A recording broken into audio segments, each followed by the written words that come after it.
سلام، د نن سهار د 9 بجو خبرونو ته مو زه سمیالله امینی هرکلی وایم.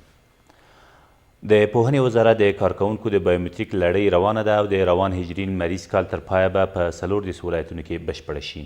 د پوهنې وزارت ویانده وایي د تیر کال د کپ له 8 تر اوسه په کابل ښار کې د پوهنې وزارت د نږدې 10,000 کارکوونکو معلومات په بایومتریک سیستم کې ثبت شوي او د روانې اونۍ تر پایه به په کابل ښار کې بشپړه، تر هغې وروسته به په کابل، ننګرهار، کونړ، نورستان او لغمان ولایتونو کې پیل شي.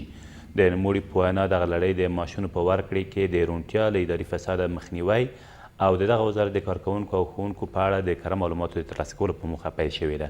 ویل کېږي پوهنې وزارت د 220,000 ښوونکو په ګډون 240,000 کارکوونکي لري.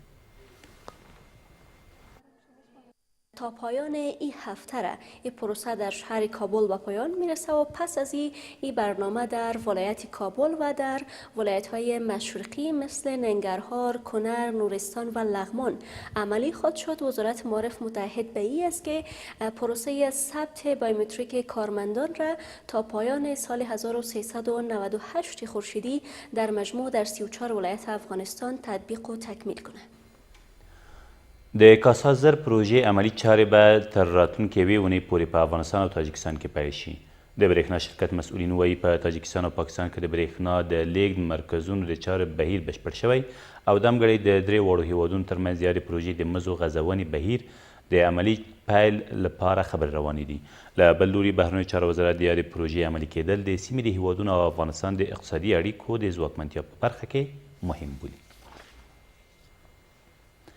د کمپنۍ پله د بیارغونې په برخه کې د ترانسپورت وزارت له ژمنې د یوې میاشتې په تېرېدو سره لا هم یاد پل په خراب وضعیت کې پاتې دی. یو شمېر هغه اوسیدونکي او موټر چلوونکي چې پر یادې لارې تګ راتګ کوي وایي د دغه پله په بیارغونه کې د اړونده مسؤولو بنسټونو بېغوري ګڼې ستونزې رامنځته کړي او دوی اړ دي چې هره ورځ نیم ساعت د موټرو تر تمځای پورې پلي ولاړ شي.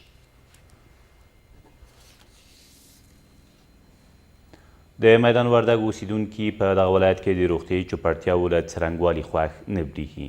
له دې سره سم د یاد ولایت والي وایي د روغتیا په برخه کې شته ستونزې د عامې روغتیا له وزارت سره شریکې کړي او په وینا یې ټاکل شوي چې د یاد وزارت یو پلاوی د دې وضعیت د ارزونې په موخه میدان وردګ ولایت ته ولاړ شي.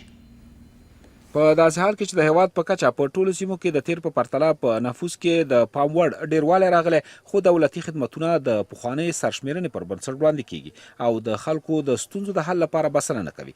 د وردګو اوسیدونکي او ولایتي شورا هم په دغه ولایت کې د روغتیايي خدمتونو د کموالي له امله ځکه شکایت کوي چې روغتیايي بودیجه د پخوانۍ سرشمېرنې پر بنسټ ورکول کیږي. مشکل دا دی چې د دې کلینیک هغه کومه احصایه چې اخیستل شوې دغه ډېره پخوانه ده او دواوې چې ورته راځي د موږ احصایې مطابق ورته راځي. د وردګو ولایت چې د 1 میلیون شاوخوا کې نفوس لري، حال دا چې دلته د 15 لکو دپاره خدمات عرضه کېږي، نو 15 لکه خلک د دې څخه بې برخې پاتې. ځایي خلک وایي د وردګو ډېر شمېر روغتیايي مرکزونه د اداري پرسونل، مسلکي ډاکټرانو او درملو د کمښت له امله له ستونزو سره مخ دي. دوی له مسؤلینو غوښتنه کوي چې په یاده برخه کې شته ستونزو ته جدي پام وکړي.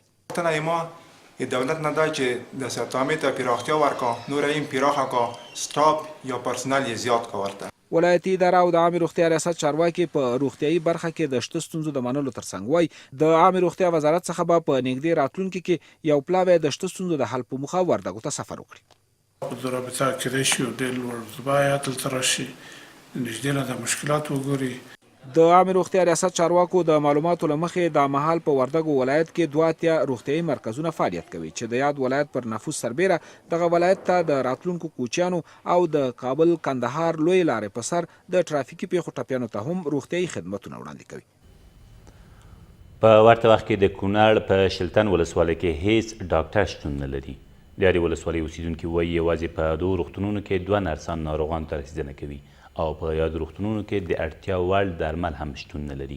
په کونړ کې د عامې روغتیا مسؤلین هم دا خبره مني. د 2 میرمنو په ګډون 4 کسان د نشه یي توکو د لیږد په تور په کابل ښار کې ونیول شول. د کورنیو چارو وزارت ویاند وایي دغو کسانو غوښتل 15 کیلوګرامه شیشه کابل ښار ته ولیږدوي، خو تر هغې مخکې تېره ورځ د څرخي پله له دروازې نیول شوي دي.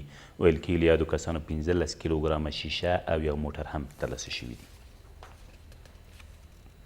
او 43 کسان د لغمان له بندخونې تېره ورځ آزاد شول. د لغمان د رسنیو دفتر مسؤل وایي دغه کسان د مجاهدینو د بریا د 28مې کلیزې په اړه د ولسمشر د فرمان له مخې آزاد شوي او د یو شمېر نورو د بند په موده کې هم کموالی راغلی دی. ویل کېږي د همګړې 380 کسان د لغمان په بندخونه کې شپې او ورځې تېروي. دا تر دې مهاله وروستي خبرونه، تر بیا مو الله مل.